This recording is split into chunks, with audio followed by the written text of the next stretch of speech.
Good afternoon, everyone, and happy Black Breastfeeding Week. Thank you for joining us, and I hope that you have been enjoying the programming, events, and festivities so far for this week. My name is Dr. Ayanna Robinson. I am the Director of Research and Evaluation at Black Mamas Matter Alliance, or BMMA, and I am excited for our Black Breastfeeding Week research webinar this afternoon, Centering Community in Breastfeeding Research, where we will hear researchers sharing findings ranging from current breastfeeding statistics among Black infants to effective ways to provide breastfeeding education and support to Black women and families.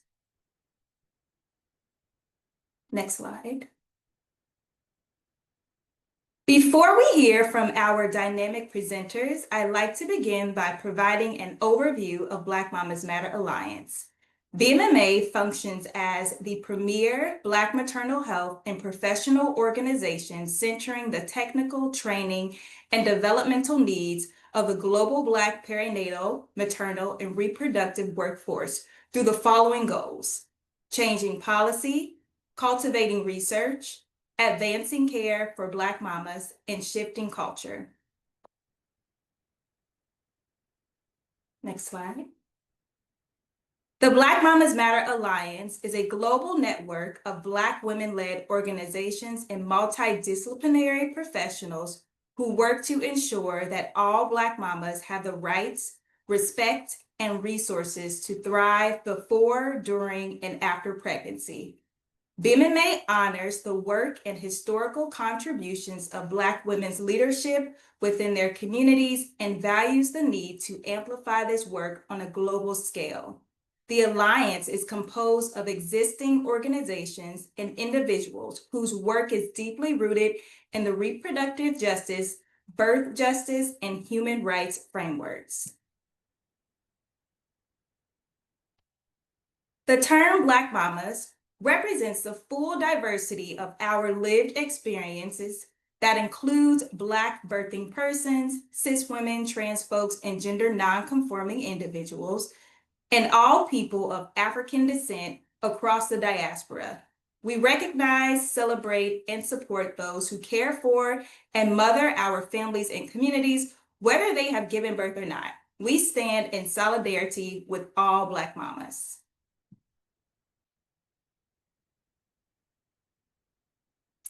And now it is time to hear from our speakers for this afternoon. This year's Black Breastfeeding Week theme celebrates the power of being rooted in breastfeeding success and grounded in community support.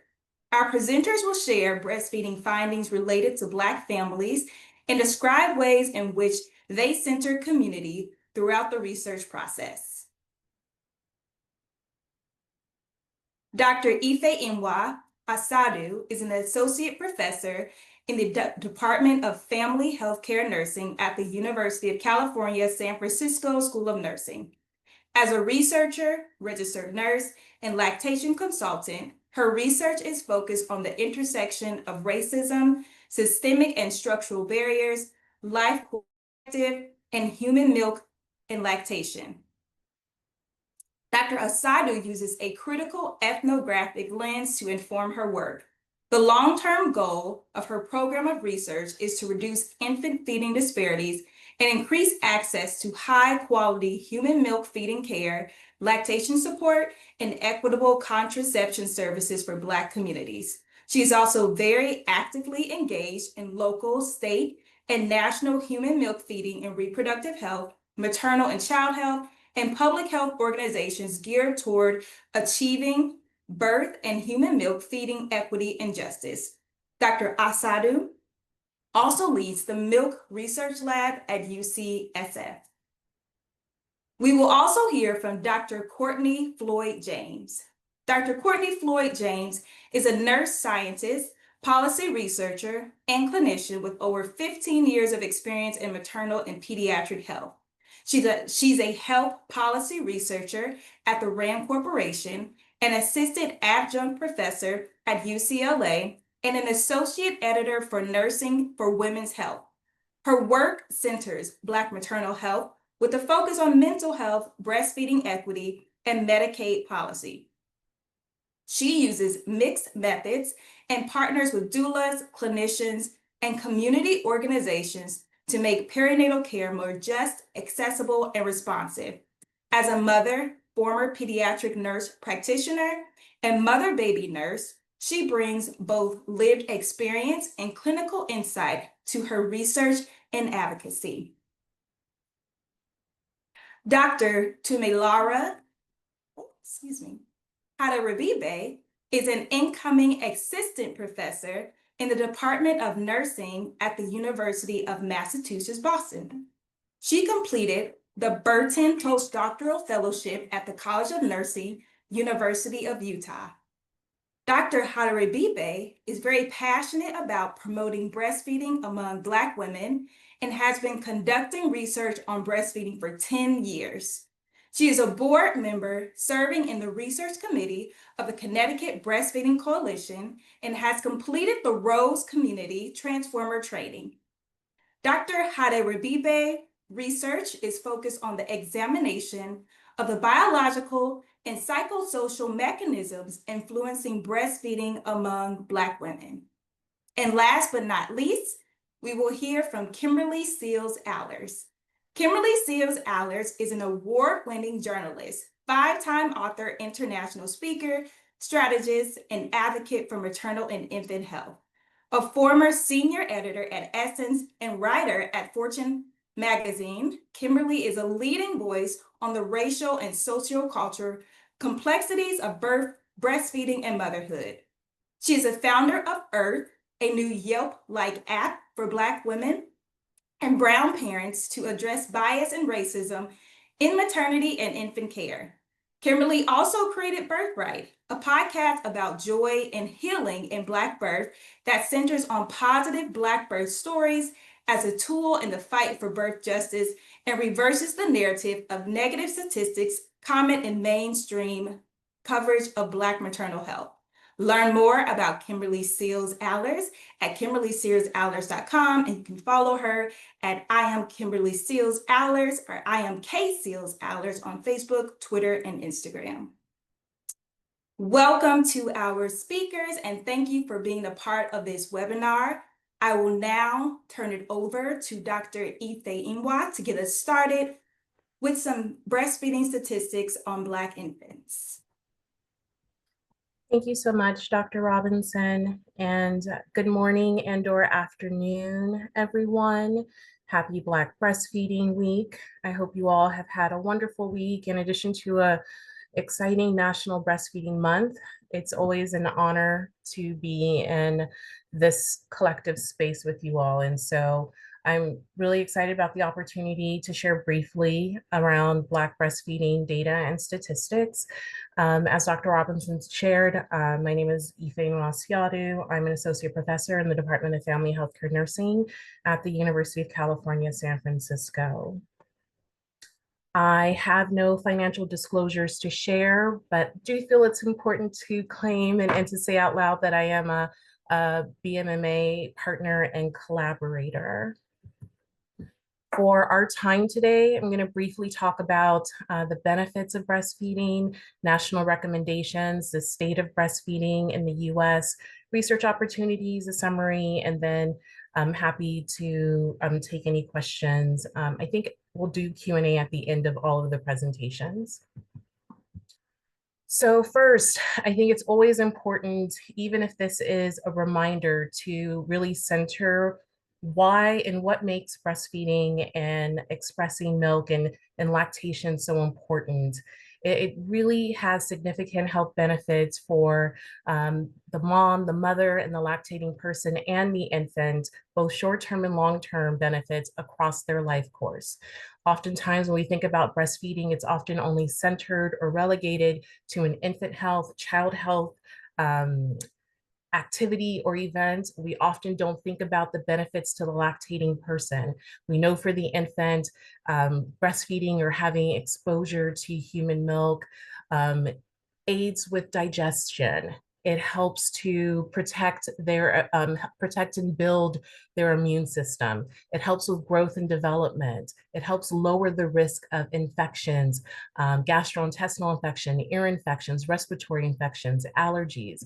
We know being breastfed reduces the risk of sudden infant death syndrome, SIDS, within that first year. And we know that it also sets infants and children up for healthier outcomes as they grow, as they go into adolescence and young adulthood. For the lactating person, a person who's breastfeeding and or expressing milk can also experience some short-term and long-term health benefits. Some really important benefits, especially in the short term, relates to the uterus contracting with breastfeeding, and it helps to decrease bleeding, especially after birth. We know postpartum hemorrhage is one of the leading causes of maternal mortality and morbidity. And so initiating breastfeeding, helping to really get that uterus contracted, can help reduce blood loss. We also know that breastfeeding helps reduce the risk of reproductive cancers, such as breast cancer and ovarian and uterine cancer, in addition to chronic diseases, helping lower the risk of type 2 diabetes, high blood pressure, and cardiovascular disease, heart disease.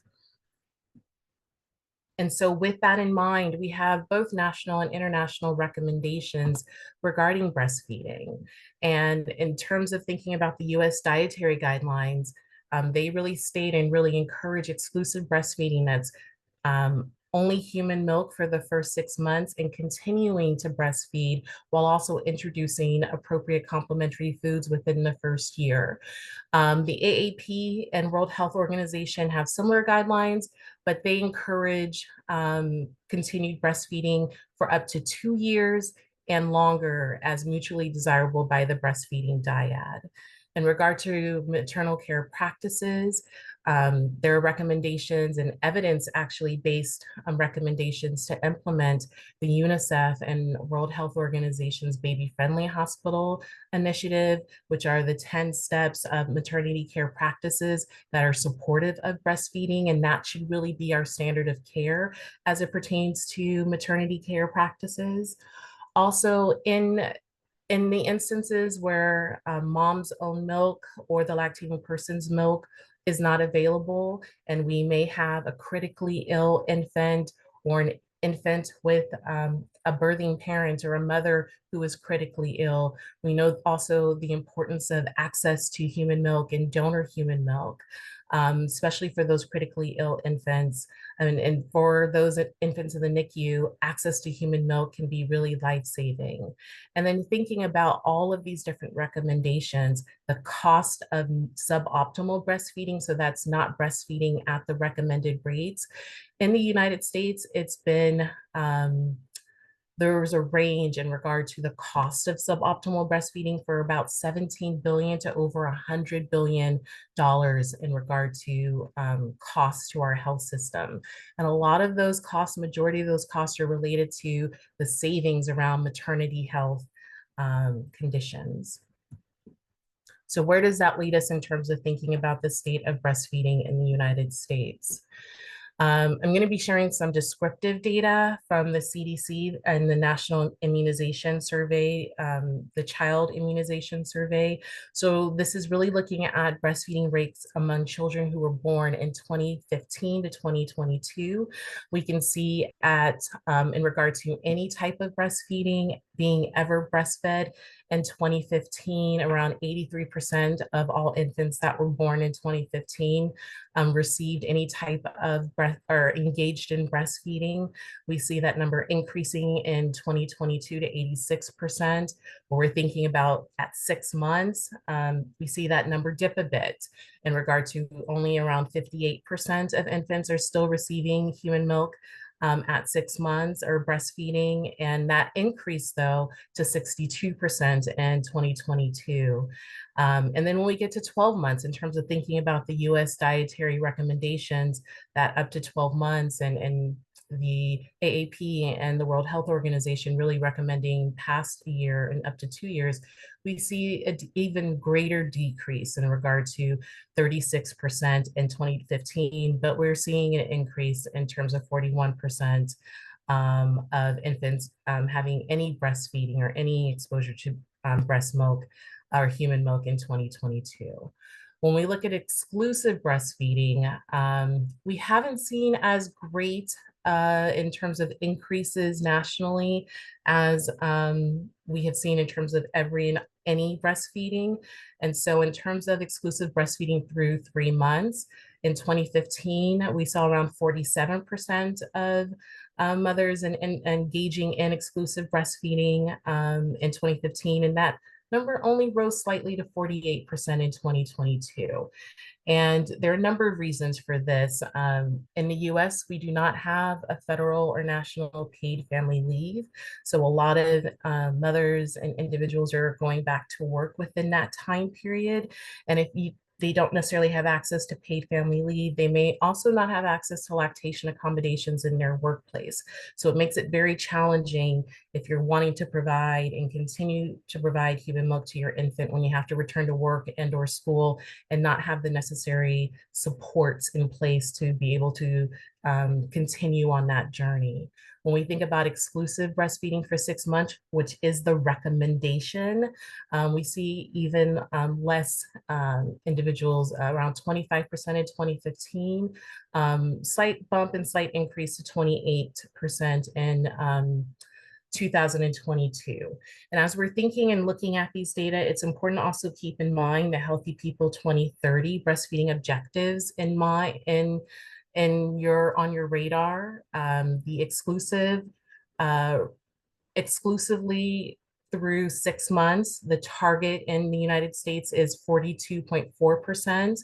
And the Healthy People 2030 breastfeeding objective for breastfeeding at a year is 54.1%. So as you can see, we still have a good amount of work to do in the US as a whole. And so what does this look like in terms of the state of Black breastfeeding in the United States? Initiation-wise, around 74% of Black women initiate breastfeeding after birth, compared to around 84% overall of all women. We see higher rates of initiation in states like Maryland, Massachusetts, New York, Texas, and Minnesota. We see even higher rates in states such as Washington, Vermont, Oregon, and Maine, high rates in high 90s, but it's also important to note that those states have lower Black populations as well, but we're still very encouraged by the high rates of breastfeeding initiation in these rates. And these data come from the National Vital Statistics System, the birth certificate data. And it's important to note, because being in California, I would love to always be able to lift up in the really great breastfeeding rates we have here in California. However, California and Michigan do not participate and do not provide data for this survey. And so we are not included in this tally. In California, we engage in the maternal and infant health assessment, the MIHA survey.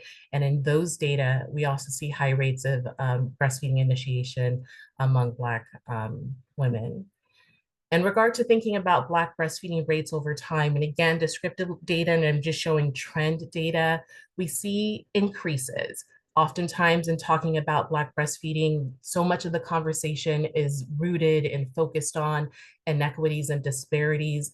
But from my perspective, I think it's always important to take a step back and look deeper in the data and see that we're making really important, noteworthy trends in a positive direction over time. From 2010 to 2017, we saw steady increases in regard to Black women who ever breastfed, who were breastfeeding at 6 months, 12 months, and engaging in exclusive breastfeeding at 3 months and at 6 months. And I pulled this graphic from a paper that I wrote with colleagues, Dr. Kimberly Bug and Dr. Anjali Palmquist. And in preparing for this presentation, I went back to the data, the National Immunization Survey, the Child Survey, to look and see what the newest data were in regard to more recent time period in terms of looking at 2018 to the most recent data available is 2022. And again, you can see increases across the board. However, we do notice some dips in 2019 and 2011, but they did recover respectively in 2020 and 2022.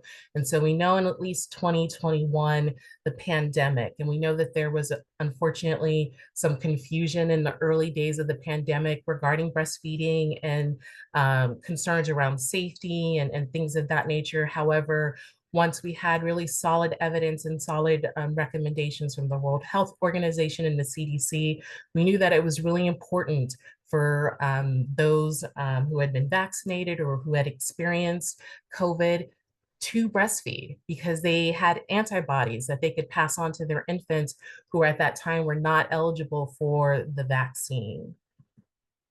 So we look at trend data over time, looking at and comparing 2010 to 2022, we see some really, again, noteworthy gains and double-digit gains in some areas in terms of thinking about ever breastfeeding from 63% to 77%, ever breastfeeding at 6 months, 36% to 49% in 2022.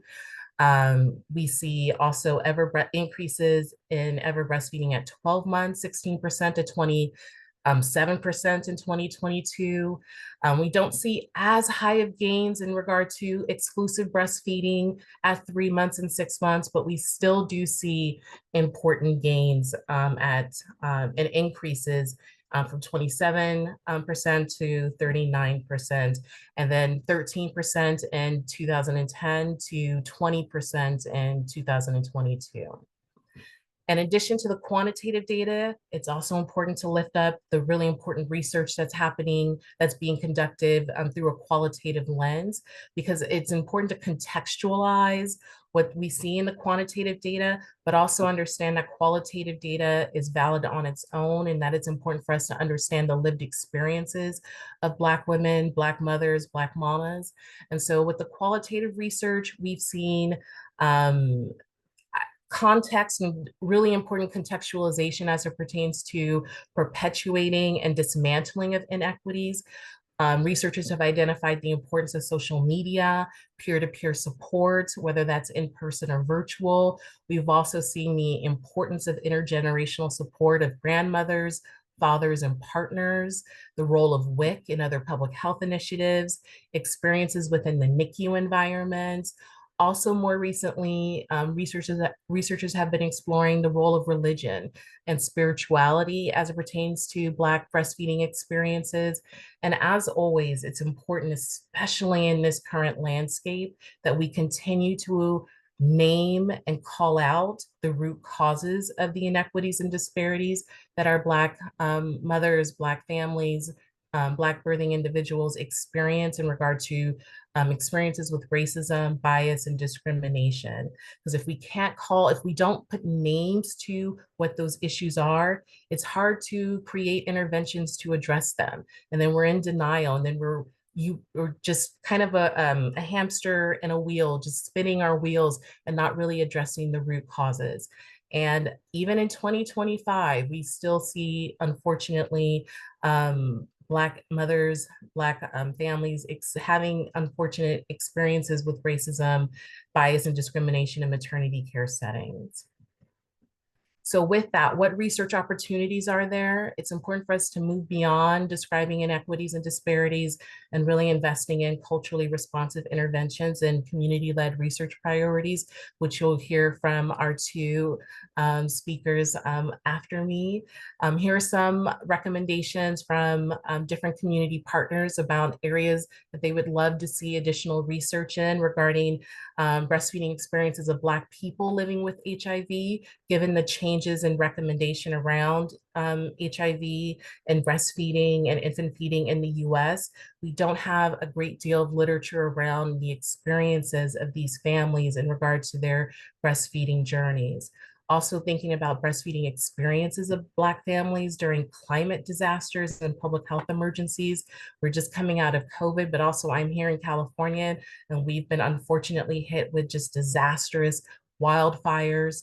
I know colleagues on the southern East Coast, hurricanes and floods. What are the experiences of families who are giving birth and are trying to nurse and feed their infants during these times? How can we better support them as these public health emergencies and climate disasters continue to occur? And then finally, thinking about breastfeeding and perinatal mental health experiences and interventions for Black families. And then in summary, the data are pretty clear. Black women and lactating people are breastfeeding and expressing milk for their infants.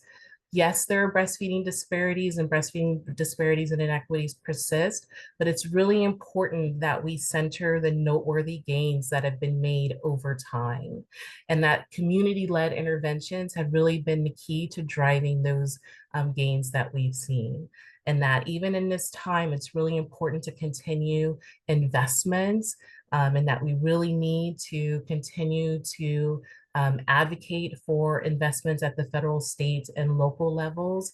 I know this is a really challenging time budget-wise for a number of organizations, community-based organizations, nonprofits, and in the absence of federal funding, hopefully we'll see some philanthropic foundations fill in some of those gaps. At the same time, we'll also see industry funding wanting to help and fill in some of those gaps. And so I think now is a time for us to have some critical conversations around, so what are the ethical considerations around engaging with different funding agencies and entities, and what does that look like in the grand scheme as we need to diversify our funding portfolios? And then lastly, Black families need access to quality, timely, and culturally affirming breastfeeding and lactation care. If you're interested in learning more about breastfeeding in the United States and strategies to support families and achieve national goals, the National Academies of Sciences, Engineering, and Medicine is releasing its report on Friday, September 12th. And so you can scan the QR code to learn more about that. And hopefully you will join us for that webinar. I had the extreme honor and pleasure to co-chair that congressionally mandated committee. And then lastly, given ongoing perinatal and infant health inequities and disparities, we need to ensure sustainability of high quality lactation care and support for Black families from birth and beyond. Thank you so much. And I will pass it back to Dr. Robinson for our next presenter. Thank you so much, Dr. Ifeyinwa, for your informative presentation. We appreciate not only the statistics that you shared, but even the review of the benefits of breastfeeding in the beginning of your presentation. It's important to just continue to reiterate that, yes, breast milk, of course, is nutrition, but also prevention, reducing the risk of chronic illnesses and diseases in which Black people, Black mommies, Black babies are disproportionately impacted by. And also, thank you for sharing and highlighting the importance of qualitative research as well in the context it provides for these statistics and the lived experiences of breastfeeding parents. The next few presentations will explore one of the most critical factors in helping people achieve their breastfeeding goals, and that is breastfeeding support. So we will now hear from Dr. Kortney Floyd James, who will share findings from a large randomized clinical trial assessing the impact of telelactation or virtual breastfeeding support services on breastfeeding outcomes.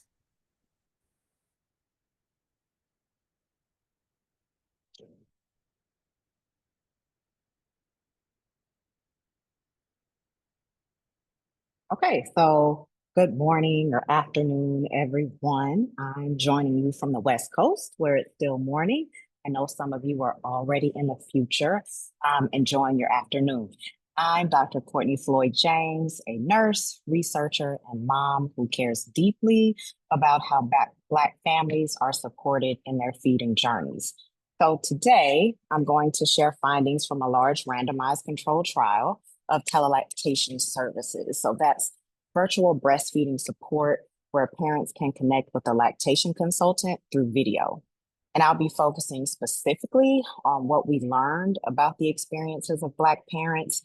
I say parents intentionally because in the study, we didn't collect gender identity at enrollment, and I want to honor that some participants may have been gender expansive.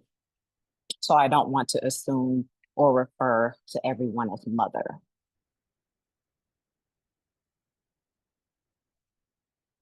Oh, I always like to start personal because this work is deeply personal for me.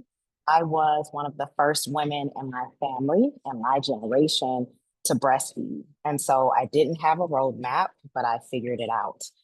Admittedly, my daughter Kennedy, who her little cute self is in the photo, she's 15 now, but she made it a little too easy for me. She latched shortly after birth and didn't stop until I weaned her at 18 months. So that doesn't mean it was all smooth sailing. When I went back to working night shifts as a nurse, I struggled with supply issues and had to push through, the frustration of keeping breastfeeding going.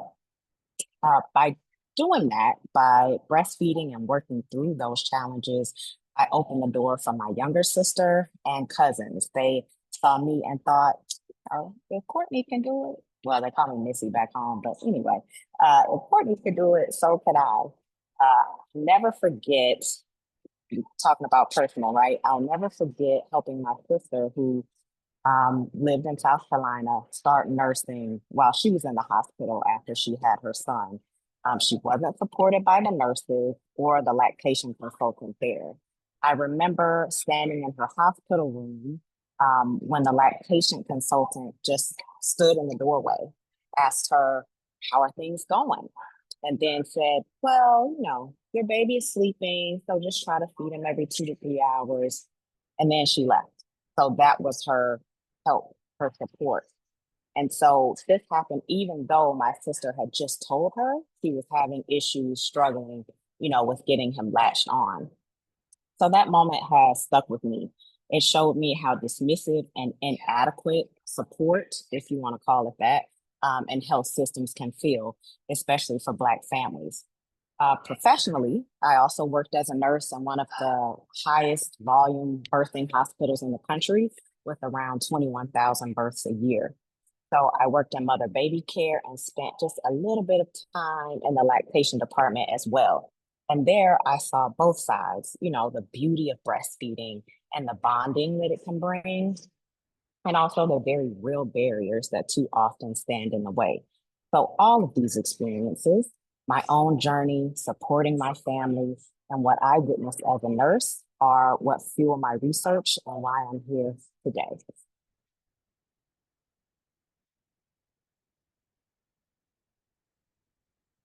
So breastfeeding is powerful. It's more than just nutrition, right? For babies, like Dr. Asiodu shared earlier, it lowers risk of infection, asthma, obesity, diabetes, and sudden infant death syndrome. But also for mamas, it lowers the risk of high blood pressure, heart disease, type 2 diabetes, and breast and ovarian cancer. So it's literally a health intervention that benefits two people at once. But beyond the medical outcomes, breastfeeding can also be a form of resilience. For a lot of Black families, it's about reclaiming something that was historically taken from us, the ability to feed and nurture our own children on our own terms. And so it's also resilience in the day-to-day sense of building confidence, learning to trust your body, and creating a bond with your baby that can carry you through those tough postpartum nights, even postpartum days. Like I said, my daughter's 15, but I definitely remember being in the trenches with breastfeeding. So many parents often describe breastfeeding as a way of feeling strong, capable, and connected despite all the challenges stacked against them. So when we talk about barriers to breastfeeding for Black families, it's not just about percentages on a chart. It's about who actually gets access to the health benefits of breastfeeding and who gets the chance to experience the confidence and connections, and who have obstacles placed in their way. And so to better understand how we, being the research team I was a part of, led by Dr. Lori Usher Pines, to understand how we could close some of these gaps, we conducted the Telemilk randomized control trial. It was a nationwide digital study from 2021 to 2022. We recruited over 2,100 first-time parents from 39 states. The sample was racially and economically diverse. About 1/3 were Black, 1/3 were Latinx, and then 1/3 were non-Black or Latinx. So we report in this way because we really wanted to center the experiences of marginalized populations. So everyone was Black, Latinx, or non-Black or Latinx. And 37% had household incomes under $55,000 a year. So in the study, parents were randomized to either a telelactation app called Pacify, which offered 24/7 on-demand video calls with international board-certified lactation consultants, or IBCLCs, or an infant care ebook. And so we followed them for 6 months after they had given birth to see how breastfeeding went. And so again, for this presentation, I focused on the experiences of Black parents, but just looking at the overall study, offering the telelactation app did not change breastfeeding rates for everyone in the study. But when we look more closely at the parents who actually use the app, and especially at Black parents, we saw clear benefits. So at 6 months, about 65% of Black parents with access to the telelactation app were still breastfeeding, compared to 57% of Black parents who did not have the app. So that's a meaningful, statistically significant difference of about 8 percentage points. When we looked at exclusive breastfeeding, the story was similar. So about 43%, which according to Dr. Asiodu is a goal for healthy people 2030, right? About 43% of Black parents in the telelactation group were exclusively breastfeeding at 6 months, compared to 34% Black parents who did not have access to the app. So again, that's a 9-point difference that was also statistically significant. And those numbers aren't just statistics, right? They represent babies still getting breast milk and parents who felt supported enough to keep going. And beyond duration and exclusivity, telelactation made a difference in how parents felt. They described being more satisfied with their breastfeeding journey. They felt more confident, less stressed, and more likely to say they would breastfeed again with a future child.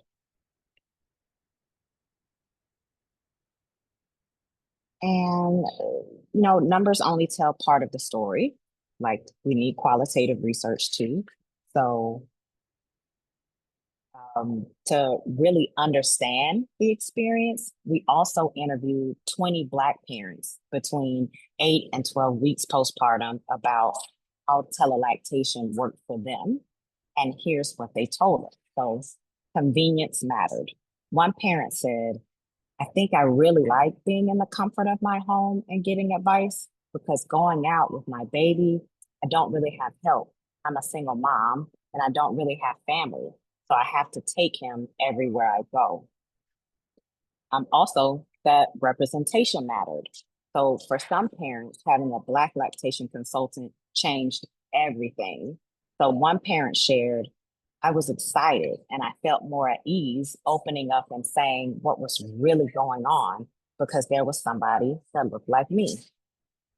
And not to even be culturally biased, it does make a difference, especially because I had a very traumatic birth. So it was very comforting, and it made me more apt to use telelactation again. If somebody had been demeaning, like what I experienced in the hospital, I probably never would have even thought about using telelactation again. Lastly, flexibility mattered. So parents wanted options beyond video calls. They asked for texting or audio only calls, or even quick resources they could pull up when they were too exhausted to be on camera. But, telelactation alone wasn't enough. Parents reminded us that support has to go beyond the video screen, right? They still needed childcare help, encouragement from family, social support is so important, and better treatment from healthcare providers. So the takeaway is that telelactation helped, but it couldn't erase the bigger systemic barriers and racism that make breastfeeding hard for Black families.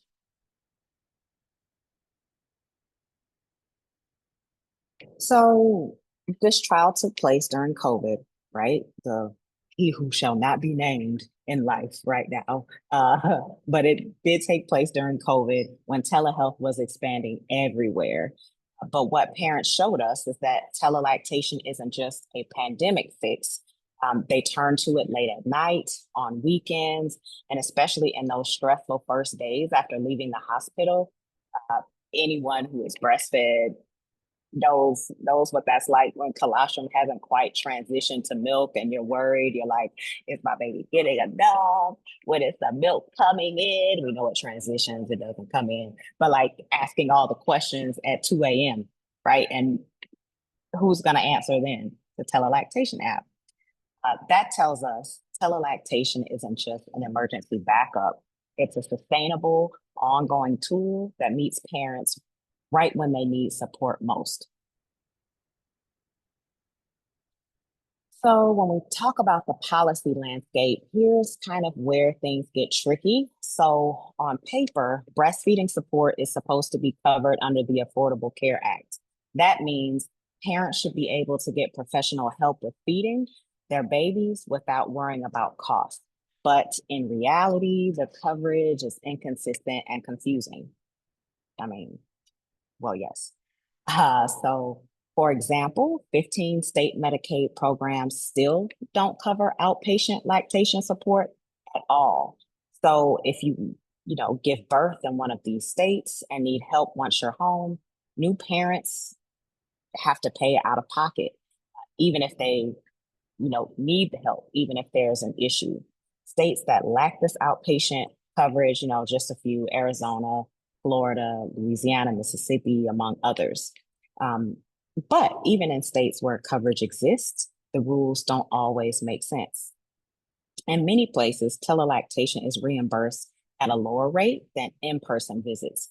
So that discourages providers from offering it, even though for families, like a previous participant shared, telelactation may be the only realistic option, especially if you live in a rural community or don't have reliable transportation.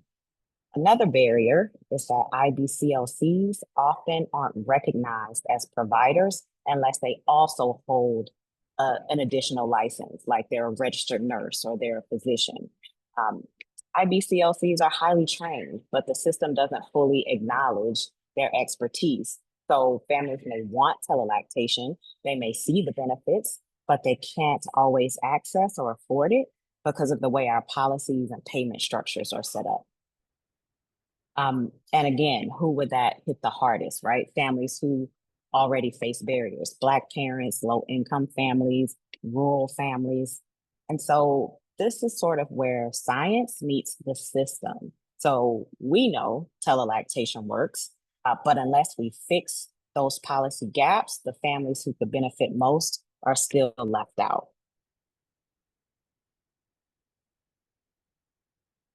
And so the good news is the collective we, not just, the research team, but the collective already know what would help, right? I'm sure many of you are, wherever you may be, like, we know what we need. They just need to listen, right? So the solutions are not mysterious. They're practical, they're doable, and they can make breastfeeding support much more equitable. So first, we think about parity. Like I said in the previous slide, telelactation should be paid at the same rate as an in-person support. Video visits with a lactation consultant can be just as valuable, sometimes even more so, because it meets parents exactly where they are. Like I said, late at night, at home, without the stress of packing up a newborn to get across town. Now they need to nurse again. Now they pooped everywhere. Now you forgot you had to get gas. I mean, listen, I understand. So if we value that care, we have to pay for it fairly. Second is coverage. like the previous slide said, IBCLCs don't need extra hoops or extra licenses to prove their worth. Let's treat them as the specialists that they are and make sure they're part of the provider networks that families can actually reach. Third, digital equity. So we can't ignore the fact that some families don't have reliable broadband or devices. If telelactation is going to be part of the solution, then we need to make sure parents have the tools to access it. Otherwise, the digital divide just becomes a new breastfeeding divide. And finally, community partnerships. So WIC agencies, employers, public health departments, and local organizations all have a role to play. So some are already contracting with telelactation providers to expand access, but it's not consistent. Imagine though, if every parent leaving the hospital knew that they had both in-person and virtual support options lined up, like that's a game changer. So these are straightforward policy changes that would make a real difference, especially for Black families who are already navigating, systemic racism, discrimination, other barriers to breastfeeding.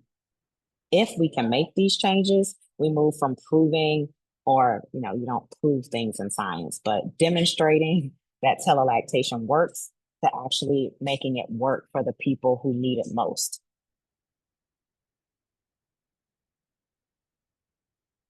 So here's what I want you to carry with you from today. So Black breastfeeding is a story of strength and resilience.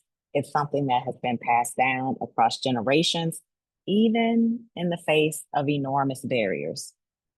Telelactation, however, isn't a magic wand. It won't fix everything, but it is a powerful tool. It helps Black parents breastfeed longer, more exclusively, and with more confidence and satisfaction in their journey. When we pair telelactation with real policy change, strong community support, and providers who listen, validate, and deliver culturally responsive care, we can close barriers to breastfeeding and move toward equity in maternal and child health. At the end of the day, investing in culturally relevant breastfeeding support isn't just about nursing a baby.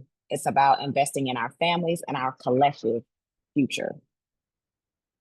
So it wouldn't be me if I didn't throw in social media, right? So I gotta plug my socials.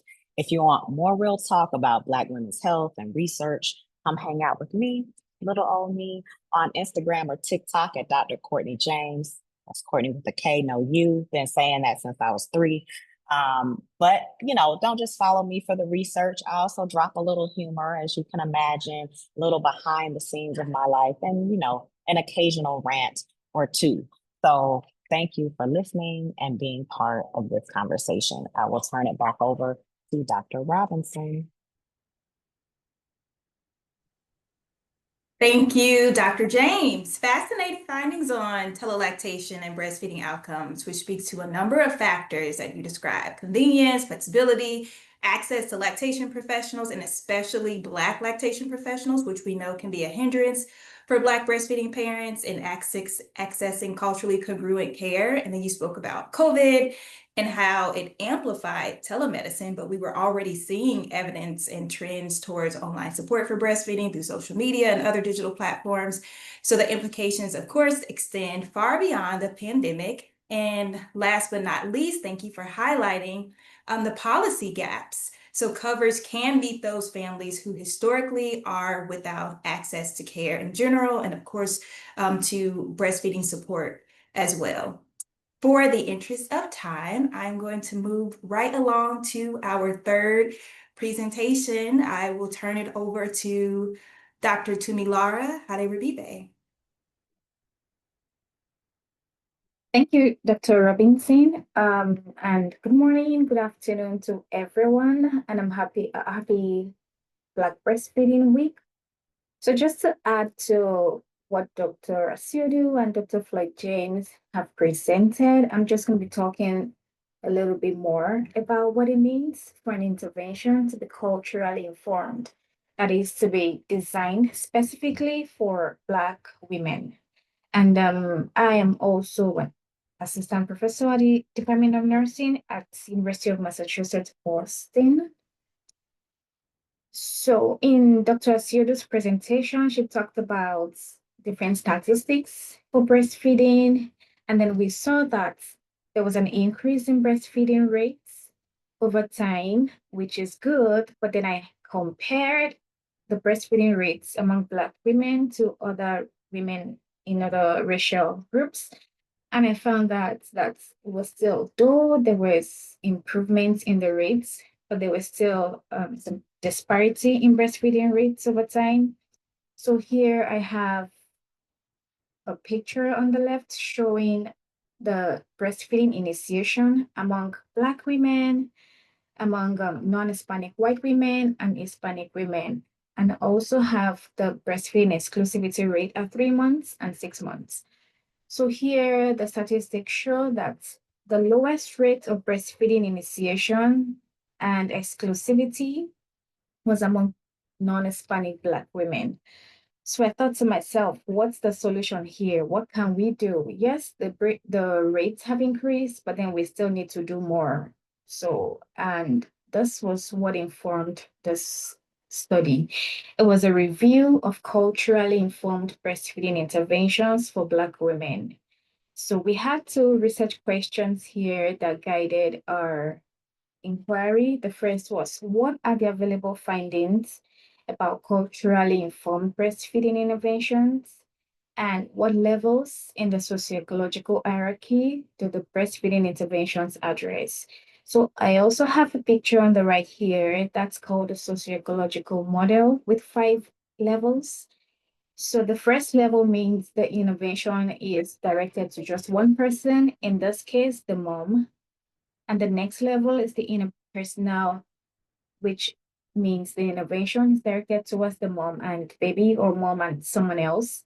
And then at the third level, we begin to incorporate community organizations and institutions or community resources to improve breastfeeding. At the fourth level, we decide on policies that are specifically targeted for Black women to improve their breastfeeding rates. And finally, these are innovations that are targeted towards culture, improving the cultural norms of cultural practices that inhibits breastfeeding.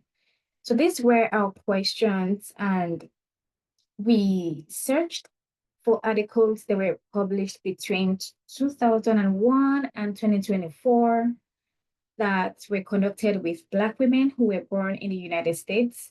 And all the articles had to have a word related to culturally informed breastfeeding interventions. Some articles use the word culturally sensitive, culturally representative, culturally responsive. There was different variants of the language, but there was an element of culture in all of the interventions. So we want to know if a breastfeeding intervention is culturally sensitive, what are the components? What do we see in those interventions? So I'm going to be sharing that in a minute. So our search yielded 16 eligible articles. That means we found 16 articles published between 2001 and 2024 that were focused on improving breastfeeding in Black women and that had an element of culture. So 8 states were represented in our articles. There were articles published in Illinois, Indiana, Maryland, Mississippi, New York, Ohio, Pennsylvania, and Tennessee. These were the states where those studies were published. So I mentioned earlier that we're going to see, our aim was to see the elements of culturally informed innovations. So we found 2 major elements that had to be met before an intervention can be termed as culturally sensitive. So the first one here was cultural representation. That means that whatever education or support was provided for participants or Black women had to include pictures of Black women, pictures of Black infants, or pictures of a Black woman breastfeeding a Black infant. So it had to be culturally representative. And the other one we found was community engagement. So for an intervention to be culturally sensitive or tailored towards Black women, it had to involve the community. So I'm going to explain this a little bit further. So for community engagement, it means that the interventions were delivered with the community, or the interventions were designed with Black women.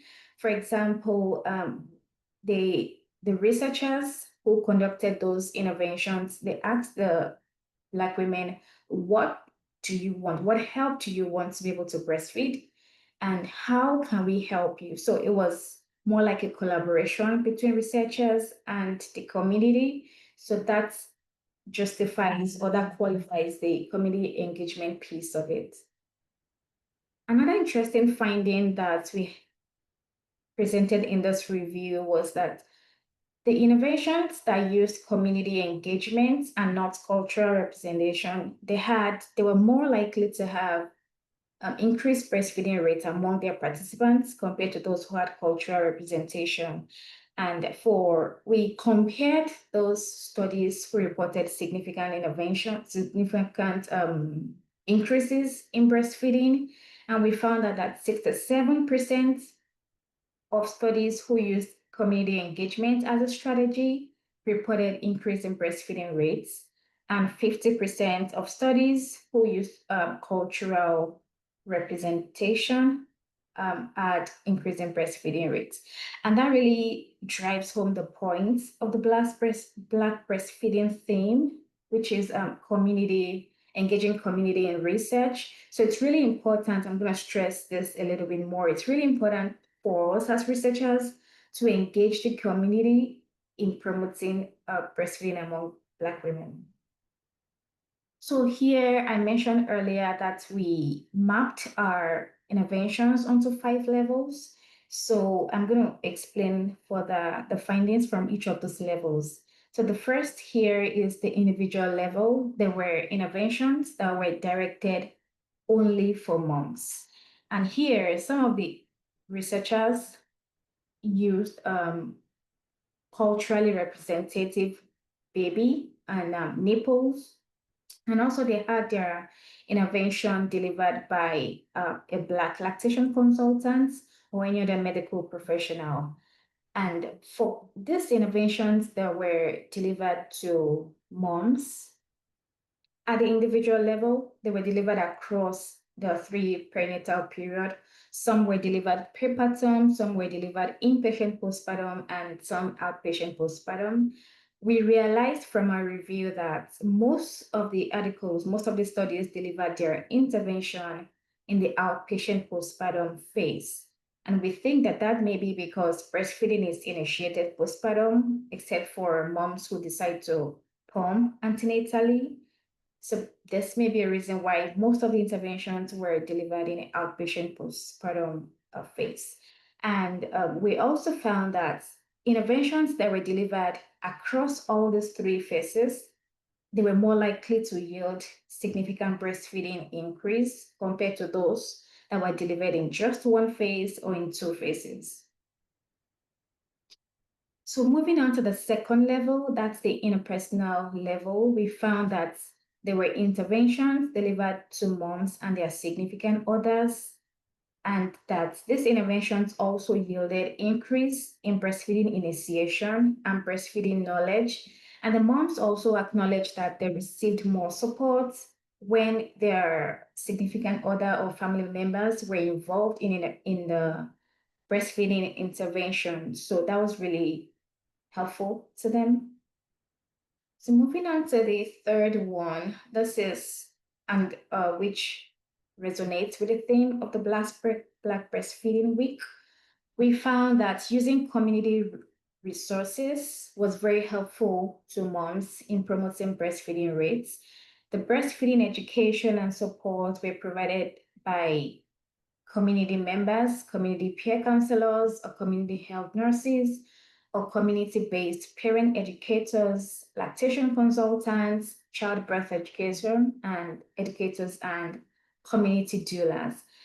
So I have the community doulas in a red box because all from the studies that we reviewed, most of the studies reported significant breastfeeding outcomes, and these innovations were delivered by other community health counselors and professionals, but the ones that were delivered by community doulas yielded increase in both breastfeeding initiation, breastfeeding duration, and exclusivity. So all three breastfeeding outcomes increased when community doulas provided in the intervention.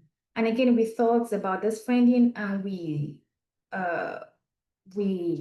reported that it may be because community doulas are with moms in all those three phases that I mentioned earlier. They are with moms providing support prenatally, inpatient, and also in the outpatient phase. This may have influenced the breastfeeding information they were able to pass across time, and it was consistent. So this picture represents all the studies that we included, 16 in total, and all these culturally informed breastfeeding interventions promoted breastfeeding exclusivity, breastfeeding duration, breastfeeding knowledge, breastfeeding initiation, and self-efficacy. So in summary, this is really a short presentation. In summary, for an intervention to be culturally informed, it has to include an element of cultural representation or community engagement. And then the cultural representation piece involves educating moms using culturally representative materials, videos, flyers, pictures, anything, any instruments for education has to be representative, and community engagement as well, designing the intervention with women, asking them what they want, and then going back to them after designing an intervention for feedback or for revisions as well.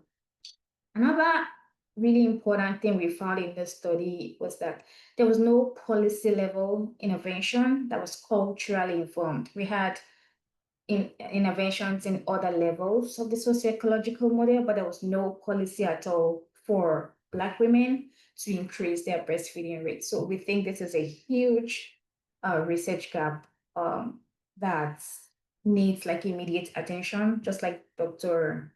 Kortney Floyd mentioned earlier. So I'm happy to talk more about this or our findings or culturally informed breastfeeding interventions.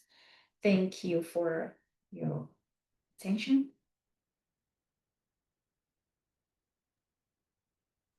I'll pass it on to Dr. Robinson.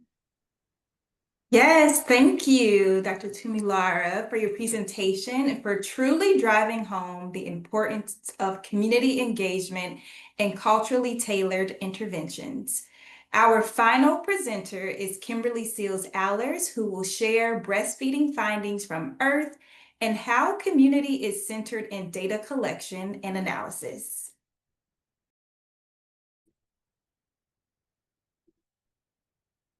Oof. Yes. Okay, can everyone see my screen? It's just giving me a weird message. Can I get a thumbs up? Or Dr. Robinson, can you let me know? See it. Okay, great. Thank you. I'm so excited to be here. What an honor to be among such acclaimed breastfeeding researchers.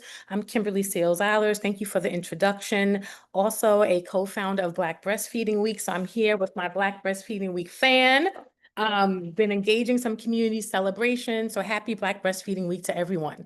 Let me start by saying that I come to this work as a journalist by trade. I am not a lactation professional. I am not an IBCLC of any sort. And so I am not governed by some of the important professional codes that govern our lactation consultants. So what I'm sharing is our work really as a consumer-facing data collection platform. And given this year's theme around community-centered success, really wanted to talk a little bit about how we center community as we're really thinking about new ways of data collection, which we also apply to breastfeeding.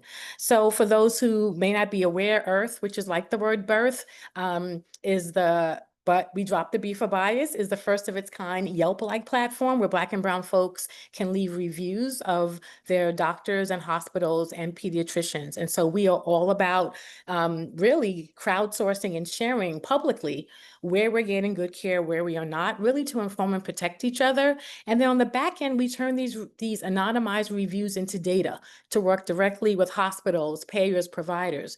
We're currently creating quality improvement programs, working with 8 hospitals across 6 states in the US right now, all of it centering Black and brown voice. So we're very proud of that work. One of the things that we do is really around decolonizing data and rethinking what is data, right? Because in our work, we're capturing stories, and story is data. Story, and we use story as data. And when we look at kind of like what's going on right now, there has been a focus on statistics over storytelling, and what we've missed is the lived experience, which can tell us so much. Often in more traditional academic hierarchies, this qualitative data has not been valued. And I'm so grateful for the amazing researchers, including the numbers on this call today, who have lifted that up. And this has been the hallmark of what it means to have more Black and brown researchers in the breastfeeding space. Lots of clinical measures without context. For years, I've been saying evidence-based, yes, but evidence-based on whom? We know that much of the evidence base previously did not include us. It did not include Black and brown women, even in our breastfeeding, chest feeding research. And so it is, often no wonder why much of this has not been effective, and that we're still seeing some of the challenges that we have. A big problem as well is data as a ruse. How many times are they saying that we need more data? We need more data. We need more data. Do we? Or has this need for more data become a ruse for inaction? And so we really want to reject and better understand what we actually know. And in so many places, we actually have enough data to act. But often it's being used as an excuse to not act. And we really want to understand that and push against that. When we are concerned about minimal innovation, right? We appreciate the heft and weight that comes from traditional research, but we haven't had much disruption or innovation in the space. And this is where we seek to play. And we've often have found that when we don't really acknowledge the trust gap, right? That actually there's an earned, and I mentioned that it's earned, distrust of healthcare systems, even technology. And we face that battle every day. But how do we think about scaling the trust gap as a way to helping us get better data? And certainly practices have improved somewhat, even compensating folks, but we do believe there's more work to be done to truly acknowledge the trust gap that's getting in the way of the feedback that I think we all need and deserve. And then how do we raise the bar, right? We don't want to learn more about just breastfeeding disparities, but what is it that we need to know to actually make sure that we can affect those duration rates, those things that we know we want to tackle. And I appreciate all the things that came out of the research shared today. And so in Irth, we have a structured review process. It is not a free-form commenting space. Our questions were created by researchers in my early years. A lot of that work funded by the Kellogg Foundation, working with anthropologists and others about how do we ask questions differently. And so Irth is a structured review process that is designed to generate data on the back end. We accept reviews not just from the mother or the birthing person. We accept reviews from fathers. We accept reviews from doulas, and we accept reviews from hospital-based midwives. Our review types, prenatal reviews. We want folks to come in, tell us about those early prenatal experiences. Our birthing experience, which is our longest review. There we're going to ask detailed questions about the doctor, nurse, and lactation consultant in that birthing experience. And I'm going to share some findings from our breastfeeding related questions with you all today. We have a postpartum review for the birthing person, as well as pediatric reviews for the baby up to the baby's first year, because we know that some of the mistreatment and things we're hearing that's happening to mamas and papas is also playing out in the care of our infants, and that needs to stop too. And then we recently launched a NICU survey. We know that through our best efforts, too many Black and brown babies are born too small, too sick, or too soon, and they end up in the NICU. And so based on the data that we were getting, we added special questions, and we're excited to learn what we can learn about the NICU experiences, including access to human donor milk, which we're very excited about. And then we've been doing our language justice work to expand Irth, to make sure it's available. Grateful for the work we're doing in Minneapolis to get our Somali language in, and looking forward to expanding that there. So a couple approaches that we think of when we think about community-centered data collection is who is asking matters, right? We honor the earned distrust of hospitals and health systems, and even at times technology and technology platforms. These are systems that have been oppressive to Black and brown people, and we can't deny that. And so we really think about who are those trusted messengers that can help us receive optimal answers, because we do believe that who is asking the question matters. And so we think about this a lot. In our approach, we literally are on the ground asking questions. These pictures are from some of my early research that I did. Two pictures from New Orleans, one from Detroit, where we are literally in the community on the ground, talking to families, talking to parents, talking to birthing individuals and moms, really making sure that they see us and they touch us, right? Right now, this happens primarily through our Irth Ambassador cohort. Irth Ambassadors are primarily doulas and other birth workers who are paid a stipend by Irth to literally attend events, to literally help our community leave reviews, answer their questions. But again, it's all about scaling that trust gap by using trusted individuals, in our case, birth workers, to help us get more quality feedback from our community. And this has actually helped us have a more diversified database, right? We know that there are people who would naturally come to a platform like Irth. They may be on the extremes of an experience, either having had a very good one or a very bad one. But because we are intentional, because our Irth Ambassadors are at every community baby shower, every Healthy Start event, everything, and if they see a belly or a stroller, they're going to approach you. We actually have a more balanced data set because we are intentional about going out into the community and talking to everyone versus simply relying on folks who will come to our platform. And so this is something that has always been a part of our work. We are very excited about this. We now have Irth Ambassador cohorts in 15 cities. We started this program here in New York City, and then we give back to our birth workers. We make sure, in addition to the stipend that they receive, because doulas are not being properly paid anywhere in this country at this time, that we also provide mental health support. Each of our Irth Ambassador cohorts has access to a mental health therapist who's available for group sessions and does one-on-one sessions with them.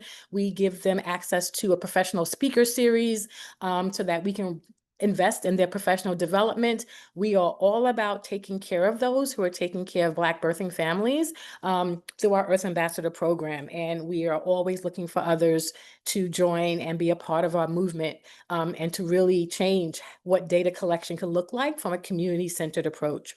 Real excited about this. So what are we learning right now in our national database, where we have reviews from 46 states? The #1 negative experience being reported in Irth is my request for help work order refused. #1. #2, my pain levels were dismissed. #3, I was scolded, yelled at, or threatened. This is deeply concerning, particularly when we look at the number of breastfeeding families that are being threatened with authorities or security when they are making decisions about breastfeeding. Deeply concerned the number of reviews where people are refusing formula, which they have a right to do, and being threatened. Very concerning. Physical privacy, and then a lot of assumptions based on racial stereotypes. These are so important because when we think about birth and breastfeeding, and for me, these experiences are connected. This is one of the things I think that we often talk about breastfeeding in a silo, and then birth is in another silo. But what we're seeing is that connection between that birth experience and that breastfeeding experience. And if people have been traumatized at birth, and then that very nice lactation consultant shows up with a big smile and all the cheery energy that they bring at times, but not aware of what that person may have experienced in birth, then there becomes a disconnect. There becomes a perception issue when that person, that lactation consultant, may just be unaware of everything that person went through on labor and delivery that is now impacting their reception to that lactation consultant. And so we must connect these two experiences, and we see that so much in our reviews. Really, really important. Number one and number two, I assure you that in pretty much 90% of every Black maternal mortality story that you have read about, somebody was asking for help and they were ignored. Somebody was in pain and they were dismissed, right? And so for me, the power of Irth to really be an early warning detection tool for some of the behaviors that we already know lead to harm, that we already know are problematic, is where we're going to be leaning in, right? Very excited about that. When we see these things being reported in high frequency, we have the ability to alert, identify, target those hospitals, and then go after them to bring them into a quality improvement program, right? But one of the things that we've been looking at in our breastfeeding questions is, one of the questions we ask is rating your overall support. We see that 43% of our respondents have given 5 stars, but we have a larger percentage that are at 4 stars or less. And so how do we dig deeper to learn what makes a 5-star experience for lactation support? I want to be honest that sometimes our reviews do have a disconnect where someone has given it 5 stars, but in their qualitative comments, it did not receive 5 stars, right? And so there's also the work of educating the community on what makes a 5-star experience so that we can raise the bar of their own expectations, right? On the birthing side, we see that people are saying, they're giving it 4 stars and I'm alive. Well, alive is not a 4-star experience, right? How do we raise the bar around our own community expectations so that we can actually get the hospitals and providers to a higher standard as well? Very excited about that. We ask about how long the lactation consultant spent with you. Did you feel like you received the support that you needed to be comfortable to breastfeed? Really, really important there. And so we are seeing, and sometimes this varies by region. This is kind of just from our national database, but really looking at whether people feel like they have enough support to breastfeed is really important to us. Some of the things that we're hearing, still people insisting on infant formula supplementation. We know what the data shows about supplementation rates often being up to 9 times for Black women that of white women. Still seeing a lot of that, a lot of coercion, scare tactics, fear mongering, things that happen on the birth side, right? Also happening in our infant feeding journeys. Really important that we acknowledge that, and then making sure that we can still get to informed decision-making and consent, which is another ongoing issue that we see a lot of in our reviews. The best moment of my retired stay was when the lactation stayed with me the whole time, feeding my son, coaching me through it, time being so important. And I think across the board, Black people are asking to be seen and heard as people, right? Nobody's asking for more diagnostic tools and a fancier this and a fancier that. They're asking to be supported and to be seen as humans. And so we really see that a lot, that some of the things that make a 5-star experience, that is truly a 5-star experience, is really a matter of someone taking an interest, someone giving you time, and not being kind of driven by stereotypes and assumptions. Really important. Another thing that we see on the less than positive side is the impatience and people feeling rushed. We know that at many hospitals, the lactation consultants are just not staffed properly. And so we understand that there are systemic barriers that, that everybody is facing. But I think that in a rushed environment, there becomes this call about who is worthy of more time and more support. Who are they going to focus on, right? I have a short amount of time. I see perhaps a white woman that I feel like is going to breastfeed. I see a Black woman who may have a scowling face, although I don't know what she experienced on her birth side. Where am I going to give my limited time? And so I think it's important to understand how bias and judgments also play into who is being given time and support, who is considered more likely, right? Because many of these lactation consultants want to check a box so that they can have that win when that person is discharged? And then how do we honor those who are putting in the time to support all mamas, right? Not just ones that they feel may be more likely to help them check that box. Really important. Lots of comments in Earth around this idea of feeling too rushed. Again, perception or reality, systemic barriers, lack of staffing issues. Want to honor the full context, but sharing what we are seeing and hearing here. Again, also this push for formula being ongoing, something that even at baby-friendly hospitals, we are seeing reviews. We are actually adding a baby-friendly question to our breastfeeding survey because, many times when it is mentioned, we are still seeing that some of the lactation ratings are still pretty low.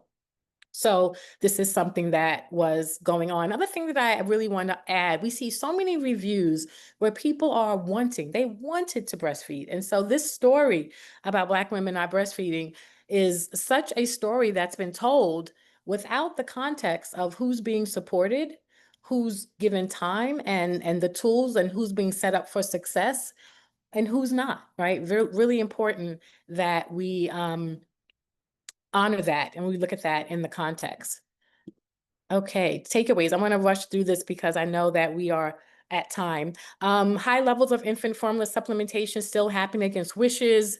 We need more lactation consultants, more culturally competent folks to providing this care. I'm so proud to see all the support for more Black and brown IBCLCs happening. Still a lot of racial stereotypes impacting care. And then that we need to make sure that we raise the bar for Black and brown folks in terms of how we can make sure that they understand what is the lactation support experience that they deserve, particularly in hospitals, which is ground zero, so that we can kind of expand that. And then lastly, our work is around building this new evidence base for breastfeeding and chest feeding equity. Our data is community facing, right? Our reviews have to be approved by our moderators, but then the data belongs to the community. They're there to be searched. We believe that the way to scale the trust gap is through transparency, radical transparency, where our reviews are public and they are real time and that they benefit the community first. We do not believe we will get to equity without accountability. So we are holding hospitals accountable, and includes accountable to the lactation support that they're giving folks within their facility. And in our work, our data is for all, accessible, understandable, not hidden away, not in fancy language, and then thinking about engagement without permission. So many times hospitals, when we approach them, they can't believe that we have data on them as if we needed their permission to collect from our community. And so we don't need institutional permission to be in our community. We are a free app. As you saw, we have reviews from 46 states, places people are using the platform, even where we're not on the ground actively working with a hospital partner. And so we engage without permission and we give our community data as safety without permission. And then lastly, the experience is the outcome, right? It's not just around, what happened, but how it happened. Like we want people to walk out feeling good. One of the things that we're excited about coming up for our own journey in data decolonization is giving our data back to the community. So we are now in a pilot with one of our Earth Ambassador cohorts, where they will now be the data analyzers. They have been the data collectors, and now we will be giving them back that data to analyze it and let them help come up with solutions for the hospital, for policies, et cetera. So we're excited to be able to report out on that likely at the beginning of the year after the pilot wraps. And so these are just some of the ways that we are centering community and how we think about data collection, how we lift up data community voices and everything that we're doing. And we're excited about it. Whatever the question, the answers in the community, that has always been my mantra and something that we take very seriously at Earth. And so I'm very excited to continue this conversation. And thank you for allowing me to be here. Thank you, Kimberly. Earth is such a valuable tool for documenting the birth and breastfeeding experiences of Black and brown people. And I just love what you are doing with the data and continue to look forward to all the ways in which the data will be used to, as you said, hold hospitals accountable and drive change. I would like to extend a heartfelt thank you to all of our presenters, Kimberly, Dr. Ifeyinwa, Dr. Kortney, Dr. Tumilara. Thank you for taking time out of what I know are very busy schedules to share your research with us. We need research, we need evidence. We continue to need science, real science, to inform policies and practices to improve public health, including breastfeeding outcomes. And this has been an informative and insightful webinar. Unfortunately, we wanted to get to some audience questions, but we are out of time. There was one question that you all haven't answered. I think a few of the other questions have been kind of answered in the presentation, but it is, are there any studies, if anybody knows off the top of their head, on the experiences of Black mamas living with cancer diagnosis or in remission? Breastfeeding is a protective factor. Curious about the evidence in preventing reoccurrence and or reducing the risk of disease progression. So if anyone has a quick kind of answer to any research that they know of, we can share, or we can try to get that to the audience member afterwards. There is a study that just came out, but I haven't looked at it deep enough to know the sample, the study population characteristics to know. That's often, unfortunately, an issue in biomedical research, not having Black participants. And so I would hate to share that without having done due diligence to ensure that Black women were included in that study. Mm-hmm. That makes sense. Thank you for sharing that. Okay, well, as we wrap up in this final minute, thank you again to our presenters for sharing your work today. And thank you to the audience. Thank you for joining us. To stay up to date on BMMA, please visit our website.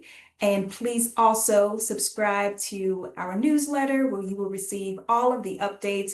You can also follow BMMA on Facebook at Black Mamas Matter Alliance, and on Instagram and Blue Sky at Black Mamas Matter.